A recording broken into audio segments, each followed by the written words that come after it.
Very good evening. अच्छा, अभी मैंने आपसे बताया था कि 31 अनुच्छेद 31 जो है ये बहुत ज़्यादा महत्वपूर्ण नहीं, लेकिन समकालीन समय में जिमखाना विवाद जो दिल्ली में है उसको लेकर के ये अनुच्छेद चर्चा में है। तो थोड़ी सी जानकारी इस वीडियो में आपको जिमखाना क्लब के बारे में दे रहा हूँ और फिर एक क्वेश्चन भी दूंगा।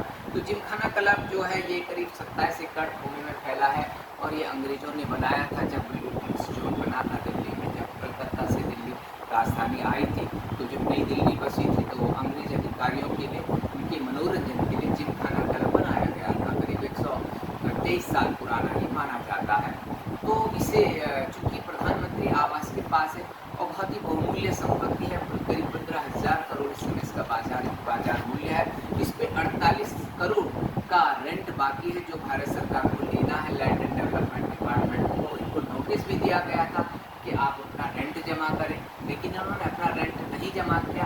तो इसलिए 22 मई को इस साल 2026 में केंद्र सरकार ने इनकी लीज को रद्द कर दिया। अब जब लीज रद्द हो गई तो ऑब्वियसली जिसकी ज़मीन है उसके पास वापस जाएगी, सरकार की ज़मीन है सरकार को वापस जाएगी।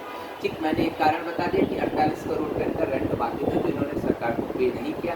नोटिस देने के बाद में लीज खत्म हो गई। पट्टा लीज जो होती है उसके क्लॉज 4 में ये प्रावधान है जिसका भारत सरकार उपयोग करती रही है कि यदि भारत सरकार को रक्षा आवश्यकताओं के लिए, अवसंरचना विकास के लिए, विशेषकर प्रतिरक्षा के लिए यदि इसकी आवश्यकता होगी, इस जमीन की आवश्यकता होगी, तो भारत सरकार इस जमीन को वापस ले सकती है। जब लीज होती है किसी को जब हम जमीन देते हैं उस समय ये देते हैं, जैसे हम रेंट एग्रीमेंट बनाते हैं तो रेंट एग्रीमेंट में जैसे लिख देते हैं कि भाई 1 महीने का नोटिस आपको खाली करने से पहले देना होगा और 1 महीने का नोटिस देकर मकान मालिक भी आपसे खाली करा सकता है। ऐसे ही जो लीज डीड होती है उनमें क्लॉज जोड़ दिया जाता है कि अगर सरकार को इस प्रॉपर्टी की आवश्यकता हुई राष्ट्रीय हित में, ठीक है, प्रतिरक्षा के लिए या अवसंरचना विकास के लिए, तो इसका सरकार अधिग्रहण कर सकती है। इसी क्लॉज का उपयोग करते हुए भारत सरकार ने जो है ये जिमखाना क्लब से ये जमीन वापस मांग ली है। हालांकि वो हाईकोर्ट चले गए, उन्होंने कहा हमारी संपत्ति का अधिकार को उल्लंघन, जैसे आप जानते हैं कि अब संपत्ति का अधिकार मौलिक अधिकार नहीं,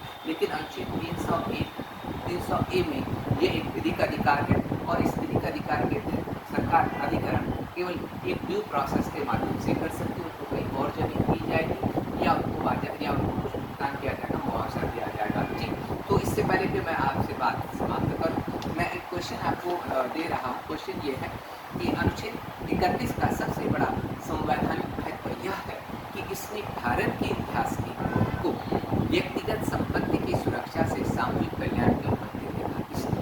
इसने भारत के इतिहास को व्यक्तिगत संपत्ति की सुरक्षा